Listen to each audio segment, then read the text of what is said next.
everybody. Welcome to the Hungaroring.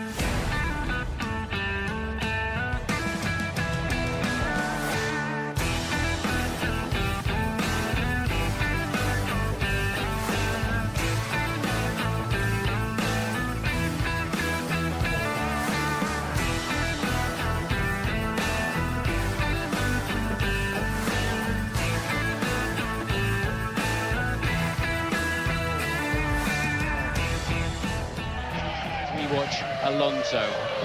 Yeah, Fernando Alonso, you saw the rather amusing moustache and beard that his mechanics have drawn on the photograph of him above the pit garage. He's not been as quick as teammate Trulli for a few races now. Both of these drivers reconfirmed for 2004. Very exciting young partnership they are too. Get on super well together and they push each other on. And see if Fernando Alonso can raise his game now on a Saturday afternoon and get himself into the same sort of zone as Jarno Trulli, who goes last, having been the fastest man in first qualifying yesterday.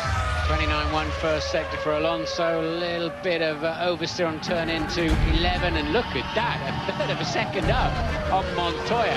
He has been 6/10 quicker than Montoya in the middle sector of the lap. Good so Lord. Alonso really giving it plenty and trying to get his season back on track. Just one corner to go then.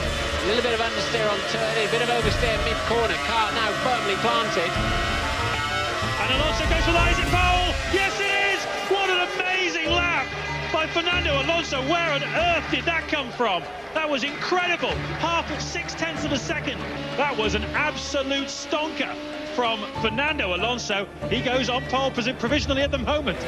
This track is getting faster and faster all the time, and that's great news for Coulthard, Webber, Ralf Schumacher and Trulli. Is it great news for Barrichello? No, he drops time in the final sector. Half a second dropped. Webber then, third from last man to run. He's threatening Alonso's time through the second sector. That's going to be good news for Ralf Schumacher and Jarno Trulli, and I think we're going to have an amazing battle for pole position. Is Mark Webber going to be part of it?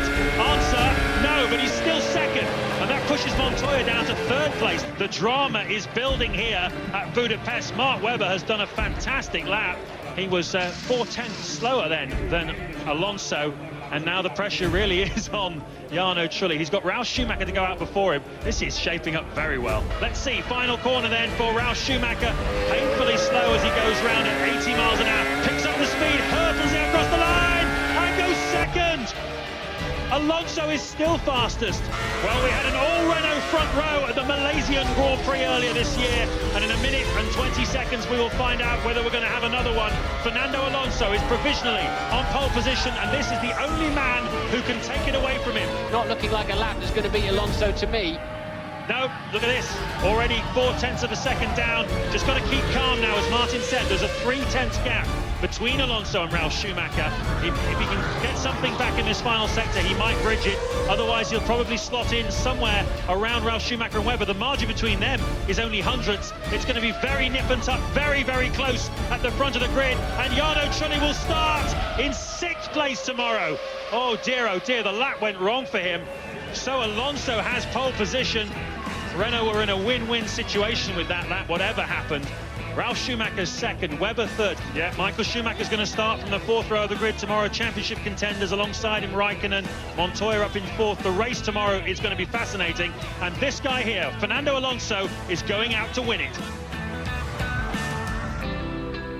Hello everybody, hot and indeed very dusty here at the Hungaroring. 47 degrees, the track temperature at the moment is the hottest it's been throughout the weekend. Formula One has been on holiday for the past fortnight.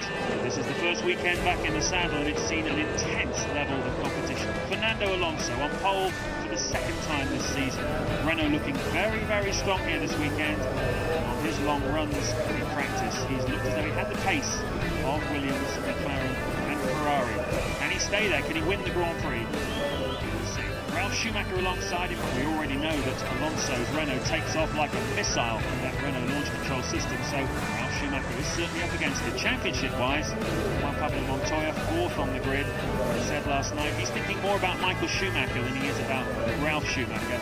They expect Ralf to go after the win today. He obviously would like to win it too, but he's more concerned with keeping Michael Schumacher behind him, taking the points off him. All he needs to do is take 2 points off Michael Schumacher in each of the remaining Grand Prix. He's the world champion. A lot to play for. Alonso's nothing to lose. He can't win the World Championship, and he knows that a lot of the key championship contenders are not going to take a risk to pass him. So he knows that a win for him would be the best thing he could do. Do expect, though, a full-blooded fight here between the title contenders, Schumacher, both Schumacher brothers, Raikkonen and Montoya, and the young guns, Alonso here, and Webber. And last night he was a picture of calm and confidence, said this is his best chance of winning a Grand Prix, better than Malaysia at the start of the season, which he also started from pole position. And over the next 70 laps, we'll find out whether he has what it takes to become the youngest ever winner of a Formula One Grand Prix. Here we go then, Hungarian Grand Prix, 70 laps, begin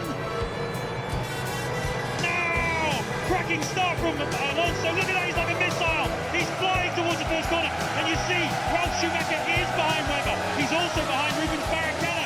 That's a very expensive start for Ralf Schumacher. Look at Trulli pushing Ralf Schumacher, and then Kimi Raikkonen's gone past him as well, so Ralf has gone backwards with a vengeance. Montoya challenging, there's Michael Schumacher as well. What an explosive start to the Grand Prix. Well, as we thought, everybody on the right-hand side, absolutely nowhere. Look at Ralf Schumacher from the front of the grid. He's pointing the wrong way in turn 2. So Alonso leads from Webber, Barrichello, Raikkonen, Trulli and Coulthard. Michael Schumacher's 7. Ralf Schumacher's rejoined back in 19th place. Look at the lead then at the end of the first lap, 1.9 seconds Alonso has over Webber, and he will be smiling because the Jaguar we expect to struggle in the early stages for pace. And so that means that Barrichello, Raikkonen, Trulli, Coulthard and Michael Schumacher, you can see them there, all have to get past Mark Webber. Alonso is 7.3 seconds down the road as they've all been squabbling with each other. Alonso just romping away. Phenomenal performance from the young Spaniard, aiming to become the youngest winner ever. Lap 10 of the 70-lap Hungarian Grand Prix from Budapest. And Fernando Alonso now 17.4 seconds ahead of the second-place man, Mark Webber, in the Jaguar.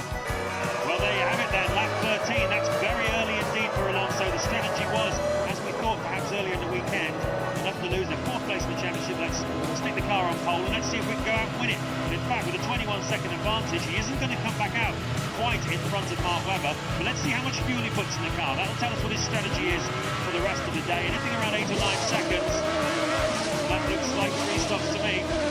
Yeah, Webber's in the pits too. They've short-fueled him to try to get him out, but he's going to be just nip and tuck in amongst quite a lot of cars. He's going to filter back in behind Kimi Raikkonen, who now leads the Grand Prix. Raikkonen pitting, Trulli pits as well from what was 3rd place. Alonso retakes the lead. Here then is Jarno Trulli, and they're on board as he moves, passing Raikkonen. Raikkonen's car bounces down, that's no problem, and away he goes with a solid 7-second stop. But remember that Fernando Alonso had a 20-second advantage over Kimi Raikkonen before he made his pit stop, and that will undoubtedly prove significant later on. Oh boy! What an awful incident there for Ralf Rubens Barrichello. What on earth happened then?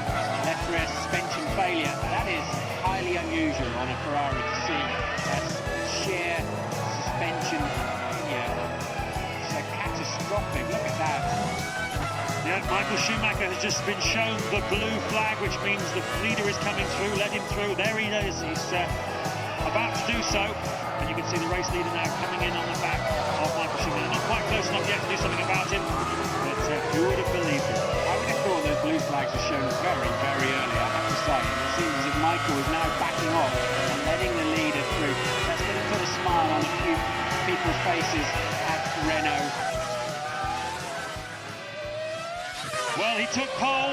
It looks like he's going to take victory. The only piece of the jigsaw, the grand slam, if you like, he's not going to get his fastest lap. That goes to Juan Pablo Montoya as things stand, but pretty much everything else has gone Fernando Alonso's way. His father is an explosives expert. Works in the quarries, blowing up rocks. And Fernando Alonso certainly had an explosive impact on Formula One. And this, his first season with a competitive team. Started out with Minardi a couple of years ago, took the testing role at Renault as a build-up to this, and Fernando Alonso wins his first Grand Prix, and he becomes the youngest man ever to win a Formula One Grand Prix. And what a remarkable weekend for the young Spaniard, and a fantastic story. as 22-year-old Fernando Alonso overtakes Bruce McLaren back in 1959, and Kiwi became the youngest ever winner. Michael Schumacher looked like he might beat that in his early days, but couldn't. But this guy has. You get a feeling about racing drivers, there's a certainty about the ones that are special. Michael Schumacher had it when he walked into Formula One. Ayrton Senna definitely had it when he arrived in Formula One. And this guy definitely has it as well. It was only a matter of time before he took the top step of the podium. He realised this was his best chance. He was on pole in Malaysia at the start of the season, but it was a real struggle to try and get a win there. Kimi Raikkonen took the victory that day. But today, he's been unbeatable. Who's your driver of the day? It's pretty easy, isn't it? The kid just went out there and did it from the start, absolutely on the pace right from the beginning, no apparent errors, and just easy. I've been down in Spain a little bit, and there's so much interest growing now. Normally it's a motorcycle nation, there's so much interest growing in Formula 1 now, only because of this young kid. Formula 1 has overtaken motorcycle racing in Spain in popularity, but look at this. Flavio Briatore hasn't celebrated a win since back in 1997, then Benetton team, Gerhard Berger won at Hockenheim. It's been a long wait. Flavio's rebuilt the team. There's one Montoya and Kimi Raikkonen, a handshake. I wonder what Michael Schumacher's thinking watching this, with these young guys up on the podium, thinking about his future.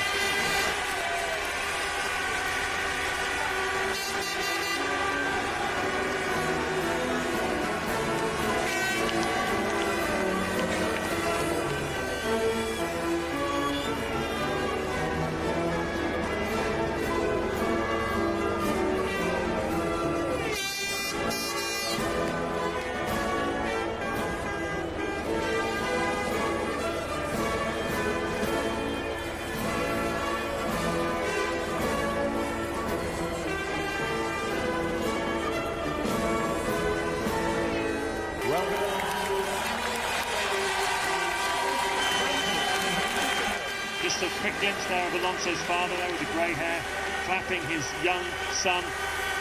Youngest man ever to win a Grand Prix. Who knows how many records Alonso will go on to break in his career, but he certainly has all the makings. He's got it all, this kid. Everything it takes to be a champion.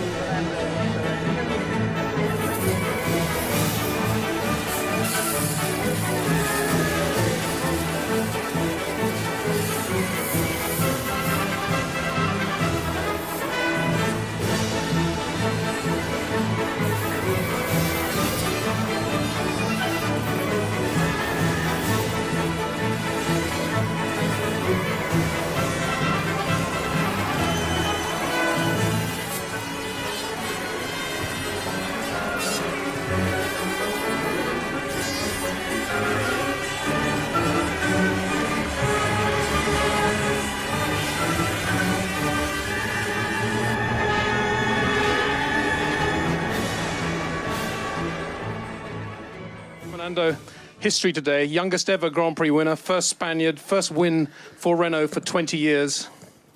Over to you. Too many things for one day for me at the moment. But yeah, the weekend was fantastic. Pole position, and now the victory for me is a dream come true.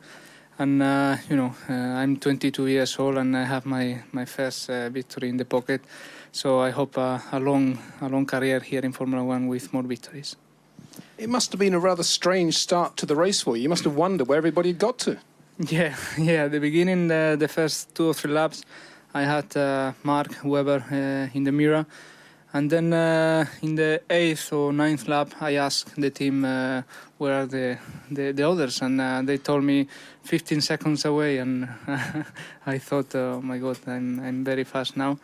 And yeah, the first stint was very important for the result of the race, and I pushed quite a lot in the first stint, and I had a big advantage, big gap, and I did the race quite slowly after that. Does it mean anything to you to be the youngest ever winner of a Grand Prix, or is it almost expected? No, no. Obviously, it's a big thing for me. I had the youngest pole in Malaysia, and now the youngest victory for me means a lot. And I hope to be the youngest world champion.